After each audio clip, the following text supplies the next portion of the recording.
Ora, tenho-vos dito isto, para que em mim tenhais paz. No mundo tereis aflições, mas tendo bom ânimo, eu venci o mundo. João capítulo 16, versículo 33. E eis que estou convosco todos os dias até a consumação dos séculos. Mateus capítulo 28, versículo 20. Cristo nos resgatou da maldição da lei, fazendo-se maldição por nós. Assim como quanto está longe o Oriente do Ocidente, assim afasta de nós as nossas transgressões. Salmo 103, versículo 12. Porque estou certo que nem a morte, nem a vida, nem os anjos, nem os principados, nem os potestades, nem o presente, nem o porvir, nem a altura, nem a profundidade, nem alguma coisa, outra criatura, nos poderá separar do amor de Deus que está em Cristo Jesus nosso Senhor. E estará o arco nas nuvens, e eu verei para me lembrar do concerto eterno entre Deus e toda a alma vivente, de toda a carne que está sobre a terra. O arco-íris. Vede com grande amor nos tem concedido o Pai, que fôssemos chamados filhos de Deus. Por isso o mundo não nos conhece, porque o não conheceu a Ele. 1 João capítulo 3, versículo 1. Ora, sabei que o Senhor é Deus, foi Ele e não nós que nos fez povo seu e ovelhas do seu pasto. De capa a capa, a Bíblia está cheia de maravilhosas palavras de esperança. Tenho-vos dito isto para que em mim tenhais paz. No mundo tereis aflições, mas tende bom ânimo, eu venci o mundo. Está em João capítulo 16, versículo 33. E eis que estou convosco todos os dias até a consumação dos séculos. Mateus capítulo 28, versículo 20. Cristo nos resgata da maldição da lei, fazendo-se maldição por nós. Gálatas capítulo 3, versículo 13. Quando está longe o Oriente do Ocidente, assim afasta de nós as nossas transgressões. Salmo 103, versículo 12. Porque estou certo que nem a morte, nem a vida, nem os anjos, nem os principados, nem as potestades, nem o presente, nem o porvir, nem a altura, nem a profundidade, nem alguma outra criatura nos poderá separar do amor de Deus que está em Cristo Jesus nosso Senhor. Romanos capítulo 8, versículo 38 e 39. E estará o arco nas nuvens, e eu verei para me lembrar do concerto eterno entre Deus e toda a alma vivente, de toda a carne que está sobre a terra. Gênesis capítulo 9, versículo 16. Vede quão grande amor nos tem concedido o Pai, que fôssemos chamados filhos de Deus. Por isso o mundo não nos conhece, porque não o conhece a Ele. 1 João capítulo 3, versículo 1. Sabei que o Senhor é Deus. Foi Ele e não nós que nos fez povo seu e ovelhas do seu pasto. Salmo 100, versículo 3. Estes textos são apenas uma pequena porção do que é revelado na palavra sobre como é o nosso Deus e sobre o que Ele nos oferece. Que razões poderíamos ter para termos esperança se não fosse por aquilo que nos é revelado na Bíblia? Primeira pergunta. Que outros textos nos falam de esperança? Quais deles são especialmente importantes para si e porquê? Pode deixar aí o seu versículo bíblico. Bom dia.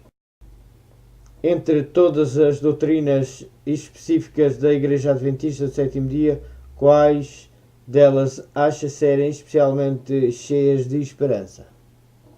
No meio das provações pessoais e por vezes das tragédias e dificuldades da vida, como podemos aprender a reorganizar-nos na esperança que nos é apresentada na Bíblia?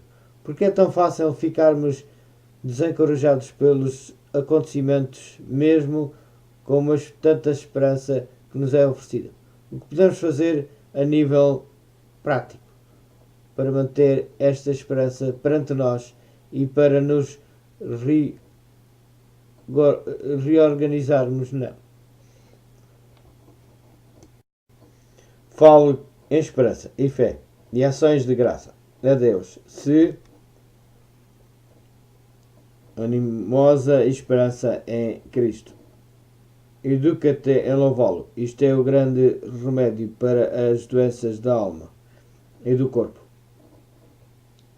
Por que razão é o louvor tão importante para nos ajudar a permanecer cheios de esperança no Senhor? Para que não passe fome.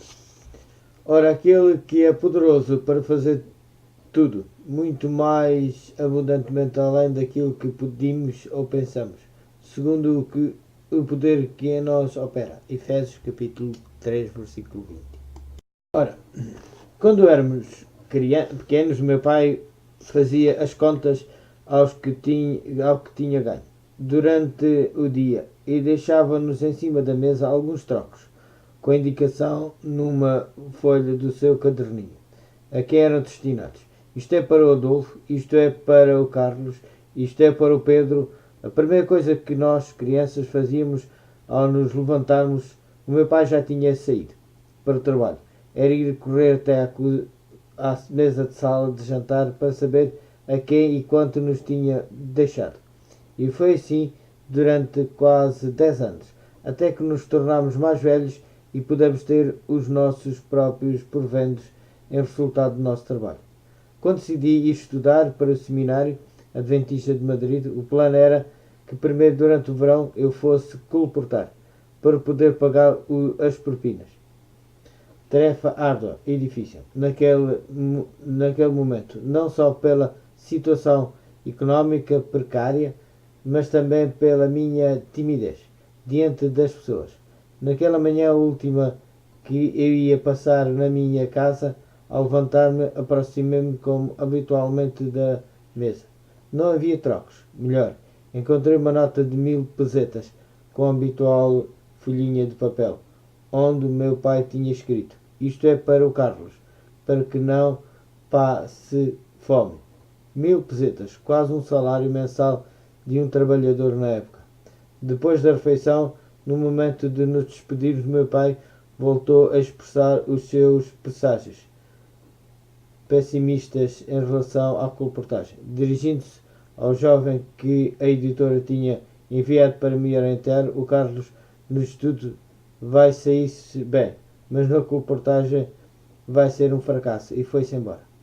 Mas naquele feliz verão de 1956, as coisas saíram de acordo com a providência, planos de Deus. O nosso texto de hoje diz-nos que Deus é poderoso para nos surpreender com resultados muito mais abundantes do que aqueles que os nossos prognósticos foram capazes de calcular. E assim foi. As minhas vendas na colportagem permitiram ganhar o suficiente não para um ano de escolaridade, mas para 3. Quando terminei aquela campanha de verão, fui primeiro nas vendas dos colportores e estudantes. Regressei à minha casa com uma caderneta de poupança onde guardava ganhos substanciais. E mais importante ainda, tanto o meu pai como a minha mãe, os meus irmãos e eu próprio tínhamos compreendido que nas situações difíceis Deus não nos deixa trocos nos bolsos, mas muito mais, muitíssimo mais do que podíamos pedir ou compreender. Lembra-te hoje de que os planos de Deus estão acima do mais elevado pensamento humano. A perseguição. A perseguição em geral, proteção divina. O dia de repouso como ponto focal. A crise será universal. A besta com chifres de cordeiro, aliança de poderes, o dragão, a besta, o falso profeta, o Estado, a imagem da besta, o sinal da besta, leis dominicais, o domingo como dia de trabalho missionário, 2 classes somente, o decreto de morte, abandono das cidades, fuga de emergência e o cântico da vitória.